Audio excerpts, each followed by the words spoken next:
Okay, before we begin our sessions, let us ask the guidance from our Heavenly Father.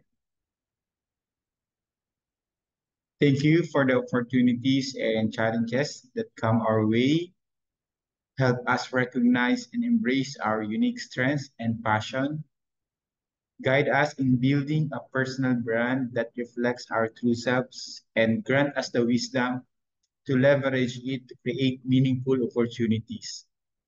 Give us the courage to face challenges with resilience and the grace to stay authentic in all our endeavors. May we continue to grow and shine in our journey, staying true to your guidance and our values.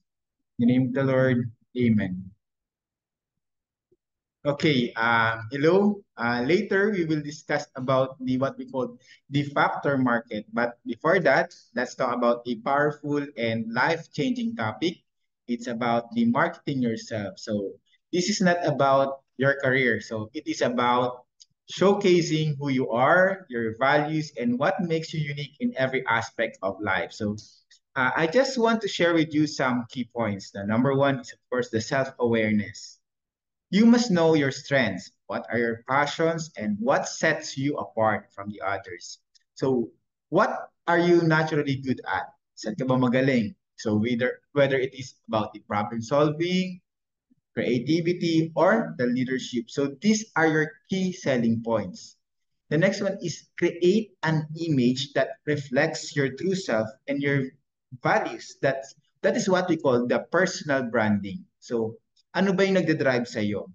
So, your interests and passions that can make you memorable. Okay? So, sabi nga, be genuine because authenticity builds trust and makes your brand more relatable. And of course, that's what we call the opportunity creations. Use your personal brand to open the new doors and opportunities. So there are so many possibilities, di ba? So it is how on us to explore it. So this imagine marketing yourself as creating a unique story that only you can tell. So it is not just about the job interviews or the social media profiles. It's about how you live and present yourself every day. And of course, building your personal brand is like setting up a stage where you get to showcase your best self. Okay. The key is to stay true to who you are while making sure people can see your unique talents and, of course, your contributions. And of course, marketing yourself is not a one-time effort. It is a continuous journey of self-discovery, branding, and growth. So embrace this journey, stay true to yourself, and let your unique light shine brightly in all that you do. So remember, the way you market yourself in life can shape your experience and opportunities.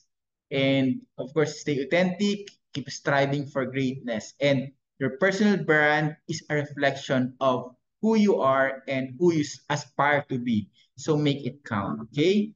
And so let's now go to our formal session. And of course, today, pag-uusapan natin yung tinatawag nating factor markets or what we call pamilihan ng mga salik ng produksyon. Okay? But before that, let me share my slide.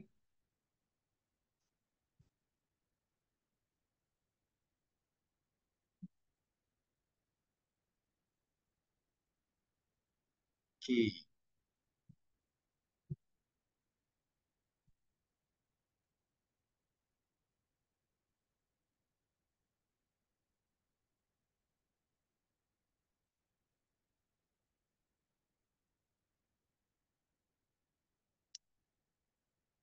So when we say factor markets, these are the markets where inputs like the labor, the capital, land, and entrepreneurship are bought and sold.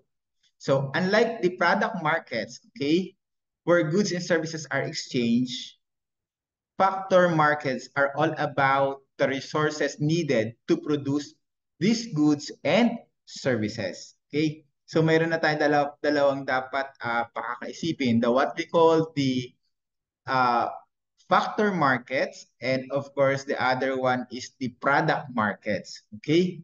So when we say factor markets, ito yung kailangan ng mga resources para makapag-produce o makagawa ng goods and services.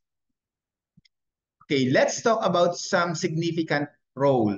So because factor markets play importantly in resource allocation in our economy. Now, here is where it gets really interesting. Okay, the factor market is key to resource allocation in our economy. Okay, think of it as a big puzzle. Okay, where uh, businesses compete for the same limited resources. So the more scarce a resource, the higher it is priced, di ba? So businesses must decide how to allocate their budgets to maximize efficiency. So for example, if skilled labor becomes scarce, company companies might invest more in technology to compensate the gap. So the factor market essentially forces businesses to become more efficient in how they use resources, so impacting the entire economy.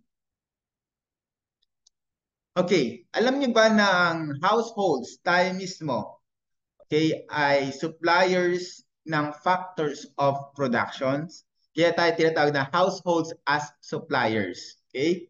Tayo ang nagpo-provide ng labor, kapalit of course ng sahod, lupa or pinapaupahan or binibenta, at capital or ini-invest sa business para kumita ng interest or profit. So basically, tayo yung nagbibigay ng resources na kailangan ng mga negosyo para makapag-operate. The next is the firms as demanders. Okay? Sa kabilang banda, ang mga firms naman yung nagiging demanders. 'Di ba? As I mentioned, kailangan kasi nila ng mga factors na ito. So hinihiram nila yung ating labor, nirerenta or binibili nila yung lupa, or nag-i-invest sa capital equipment para makagawa ng products or services na siya namang binibenta nila sa market. And of course, yung factor prices. Ang presyo ng mga factors tulad ng sahod, renta, at interest o profit ay napagdidesisyonan sa factor market. Supply and demand ang nagtutulak kung magkano ang magiging wage rate para sa labor, rent para sa lupa, at of course interest para sa capital. So sa ganitong paraan, matutulungan nito ang tamang pag-allocate ng resources sa buong economy. So, imagine na lang natin ha, yung furniture company to manufacture tables and chairs, kailangan nila, syempre, kailangan nila ng wood or ng kahoy. That's what we call the land or the natural resources. Or kailangan din nila ng machines, di ba?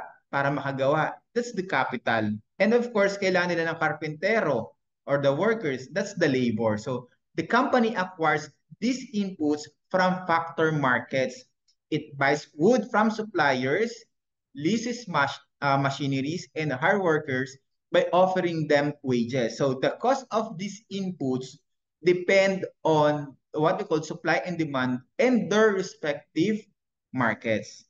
And of course, factor markets are crucial because they link households, tayo yun, who own production's resources with firms that use these resources to produce product at yung mga negosyante or manufacturer naman. So itong factor market na to yung naglilink para ito yung pinakatulay. So it is a dynamic interplay that impacts everything from prices to production levels.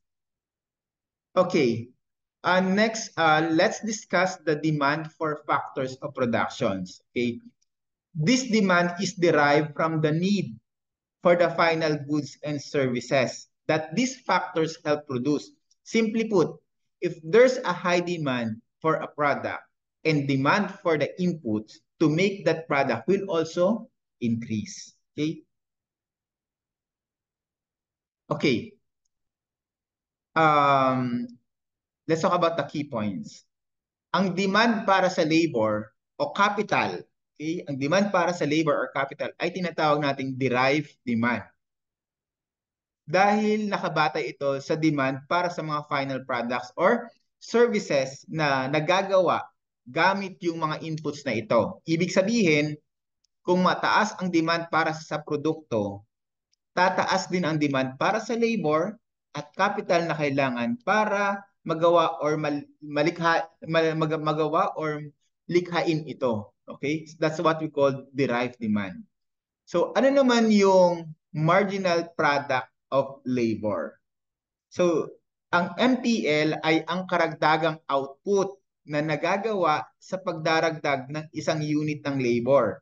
Halimbawa, kung kumuha ka ng isang karagdagang manggagawa, okay, or ng isang labor, gaano kaya karami pang produkto ang kaya niyang maidagdag? So, that's what we call the marginal product of labor. And yung tinatawag naman nating marginal revenue product or the MRP, ito naman ay sumusukat sa karagdagang kita na nagawa sa pag-employ ng extra unit ng factor tulad ng labor. Okay? So mayroon naman tayong formula dyan. So layunin ng mga firms of course na mag-maximize ng profit kaya nag-hire sila ng labor o nag-i-invest sa capital hanggat ang MRP or the marginal revenue product ay katumbas na ng presyo ng factor. Halimbawa sa wage para sa labor. So yun, magbigay tayo ng example. So consider a tech company developing, of course, the new software. As demand for their software increases, mataas, so the company will need more programmers to handle the workload. So they will continue hiring until the additional revenue from the software created by new hires equal or exceeds their wages. Okay? So think of this way, the more popular a product, the more resources are needed to meet that demand. So company adjust their hiring and resource allocation based on the profitability of their output. In short, at the end of the day, magkano kinita?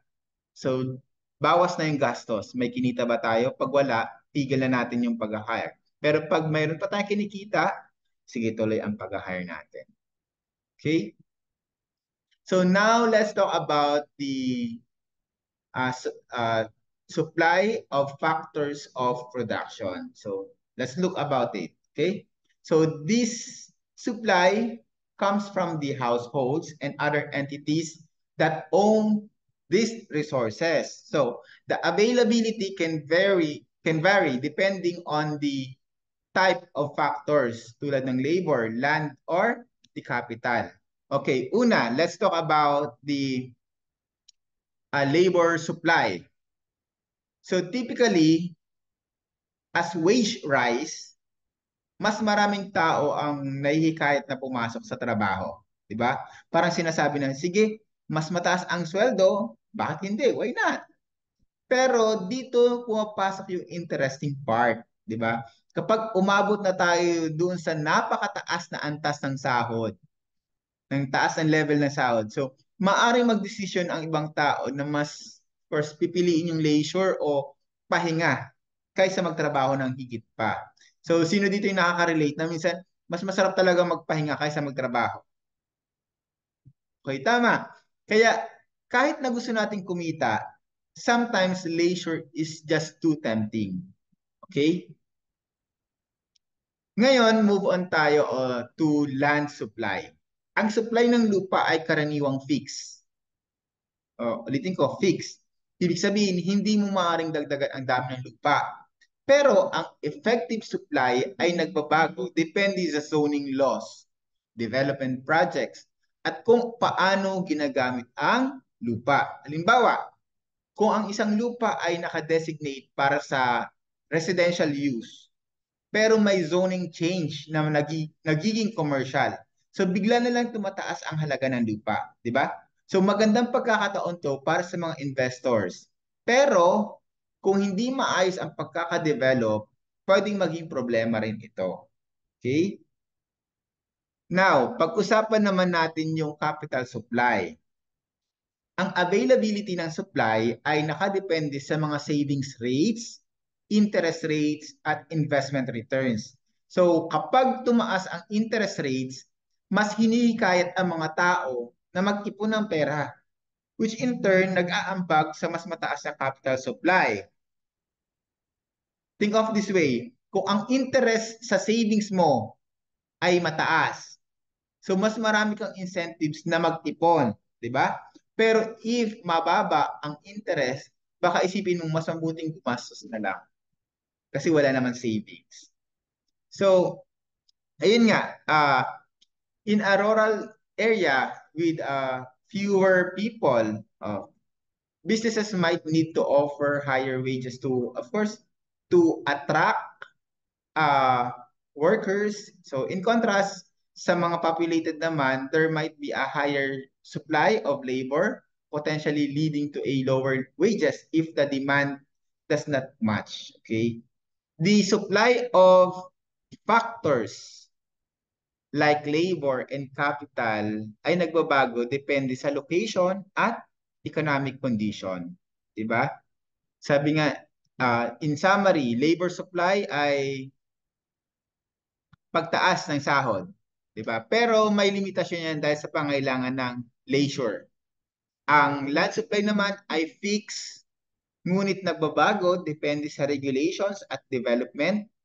At ang capital supply naman ay naapektuhan ng interest rates at savings behavior. So mahalaga yung konseptong ito para sa pag-unawa ng economy.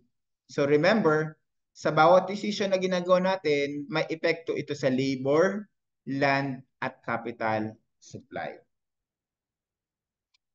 So, equilibrium in factor markets. Nangyayari ito, so when the quantity of the factor supplied equals the quantity demanded. So, leading to an equilibrium price. So, this is where the market finds balance. So, dito yung balance, yung supply at saka yung demand ay nagmi-meet in yung sa tama lang. Kaya may tinatawag tayong equilibrium. So, ano ba yung mga key points na to? Unahin natin yung tinatawag nating wage determination. Okay? Ang wage, ang equilibrium wage ay naitatag sa point kung saan nag-i-intersect ang labor supply at demand curves. Ibig sabihin, dito nakikita ang balance sa pagitan ng bilang ng mga workers na gustong i-hire ng mga company at ang bilang ng mga tao na handang magtrabaho. Ulitin ko. Dito nakikita yung balance sa pagitan ng bilang ng mga workers o number of workers na gustong i-hire ng mga company at yung number ng tao or ng people na handang magtrabaho. So next naman is, ngayon dumako naman tayo sa rent determination. Ang equilibrium rent para sa lupa ay naka-anchor naman sa pamamagitan ng interaction ng demand mula sa firms at supply mula sa mga landowners. Okay, halimbawa, isipin niyo yung mga kumpanya ay para mga customers. Okay, yung mga company. Sila yung customers natin na gusto ng magandang pwesto para sa kanilang negosyo. So, habang tumataas yung demand for land, tumataas din yung rent na handang bayaran ng mga company. So kung maraming tao ang gustong umupad ng lupa, syempre, 'di ba, tataas yung halaga na yan kasi marami na nangangailangan. Pero kung wala namang demand, bababa ang renta. So parang sa isang sale, 'di ba? Kung maraming gustong bumili, ayan, tumataas ang presyo. And of course, lastly, pag-usapan natin ang interest rate determination. So ang equilibrium interest rate ay natutukoy or na-identify kung saan nagkakasundo ang supply ng savings at demand para sa investment funds. So, sa madaling salita, pumapasok dito yung mga tao na gustong mag-ipon ng pera at ang mga negosyo na gustong mangutang. Ulitin ko, pumapasok dito yung tao na gustong mag-ipon ng pera at mga negosyo na gustong mangutang. So kapag maraming tao ang nag-iipon, tataas ang supply ng savings. Kung mataas ang demand for investment, meaning maraming negosyo ang gustong mangutang. So pwede rin tumaas ang interest rates. So parang supply and demand sa grocery store. Kung maraming tao ang bumibili ng isang product, syempre, of course, tataas ang presyo. Diba? Magbigay tayo ng example. In a city, of course, with a construction boom, yeah, the demand for construction workers increase, driving up wages. The equilibrium wage is reached when the number of workers firms want to hire matches the number of workers willing to work at that wage. So similarly, rising demand for land in the city will increase rents until supply and demand balance out. So yun yung pinaka-summary natin for that. Okay? And of course, as I mentioned, equilibrium in these markets is like a balancing act. Okay? When supply and demand are in sync, so we get stable prices for wages, rent, and interest rates. So any imbalance can lead to fluctuations that affect both businesses and workers. So it is important talaga na ma-identify natin kung ano yung equilibrium point. Okay, let's talk about the labor market dynamics. Okay, so the labor market is where employers hire workers and wages and employment levels are determined. Okay, several factors influence labor market dynamics, including, of course, the educations, the training, and the government policies. Okay, unahin natin ang tinatawag nating human capital. Ano nga ba ito? So, human capital ay tumutukoy sa mga skills, yan, knowledge, at experience ng isang tao. So, ang lahat ng ito ay malaking epekto sa productivity at sahod ng isang tao. So, isipin nyo na mas marami skills at kaalaman na meron ka, syempre, mas mataas ang possibility na mas mataas ang iyong sahod. Halimbawa, isang nurse na may advanced training ay maaaring kumita ng mas mataas kaysa sa isang entry-level nurse, or halimbawa, mas maraming accreditation na CPAs or engineers compared to new passers or bago pa lang sa industry. So, kaya syempre mahalaga yung pag-invest sa ating sariling education at skills. So, para mas maganda yung ating kinabukasan. Pag-usapan naman natin yung tinatawag nating minimum wage laws. So, ang mga ito yung itinitakdang sahod ng gobyerno na nagsisilbing floor or sahig, di ba? Pinakaano, para sa mga pasahod. So, ang minimum wage ay nagpoprotekta sa mga manggagawa mula sa sobrang mababang sahod. Pero, of course, may kaakibat itong risk. Okay? Kapag ang minimum wage ay itinakda na masyadong mataas, maaring magdulot ito ng unemployment. Bakit? Kasi maaring hindi kayanin ng mga company na magbayad ng mataas na sahod. Kaya maaring karaniwan, di ba, na nagbabawas sila ng kanilang mga empleyado. So kaya kailangan tamang balanse. And next is, of course, the labor union. So these organizations represent workers in negotiations with employers. So influencing wage levels and work condition. Diba?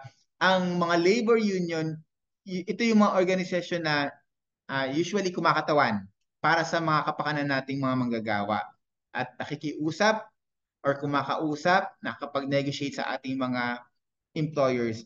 Sila yung nagsisilbing mga boses or voice ng mga manggagawa pagdating sa pasahod at of course sa kondisyon ng trabaho. Dahil sa mga labor unions, so maraming manggagawa ang nakikinabang, syempre sa mas magandang sahod at mga benepisyo. So sa isang paraan, para silang superhero ng mga manggagawa, di ba? Nagtutulungan upang makuha yung nararapat na karapatan at benepisyo.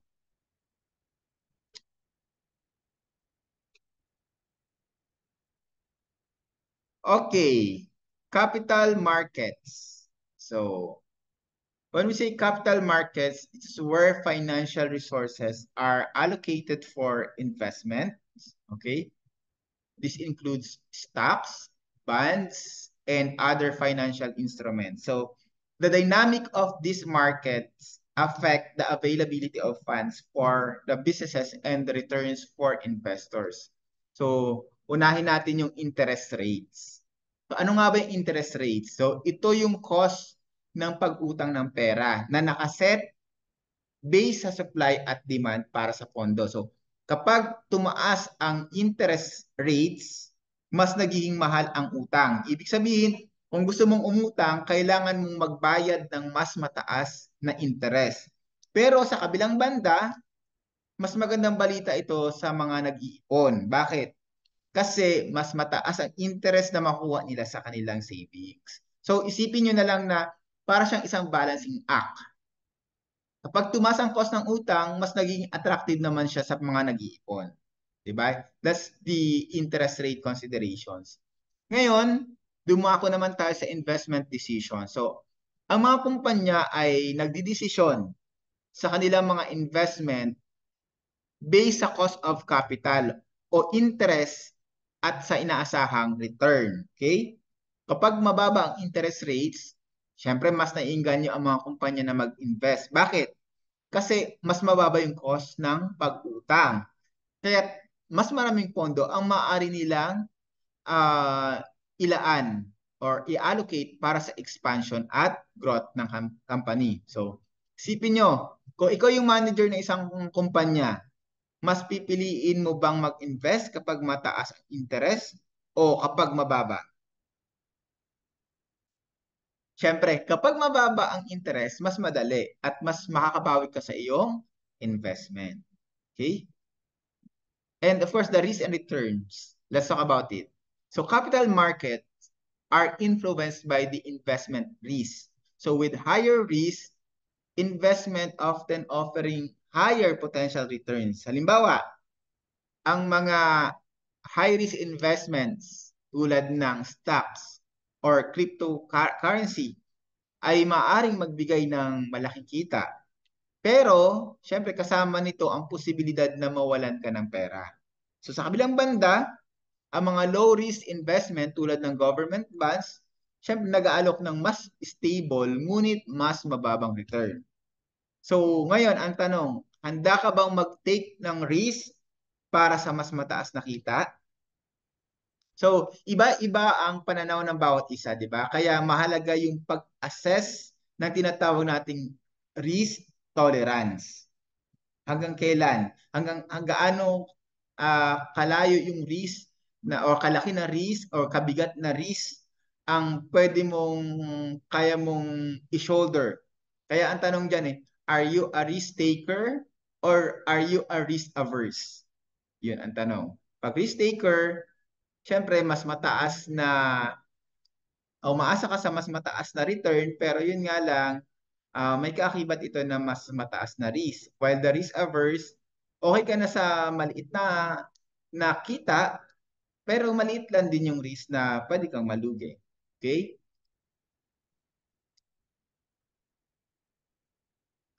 Yun nga, the capital markets functions, 'di ba, as the engine, okay, driving the business growth and economic development. Though the lower interest rates typically spur investment and expansion, while higher rates can make companies think twice bago nila i-explore yung new projects. Okay, to wrap things up, okay, factor markets are essential for the understanding how resources are allocated, income is distributed, and how firms decide on productions. So the demand for production factors is driven by the demand for final goods. Okay? While supply is influenced by various economic forces. Okay, magbibigay na tayo ng key points dito. Allocation of resources. So, understanding how resources are used efficiently in the economy, income distribution, how incomes are divided based on factor market conditions, the firm's decision, how companies decide on resource use based on the market dynamics. So, yun nga, factor markets provide a foundation for economic activity by grasping how this market operates so we can better understand the broader economic picture and make informed decision whether in business or policy. Okay? I think we will end this session in good saying. Yan, okay. Last slide na natin. If you can dream it, you can achieve it. That's what we call success. So again, thank you very much for watching and listening. And I hope you learn a lot about the factor markets. Okay? And I hope to see you again in our next session. Kasi kadugtong na to ay yung isa pa natin, yung next topic pa natin. So again, good morning, good afternoon, and good evening. So depende sa iyong ano ngayon, sa iyong time. Okay? Kung nasaan man tayo ngayon. Okay? God bless you and see you.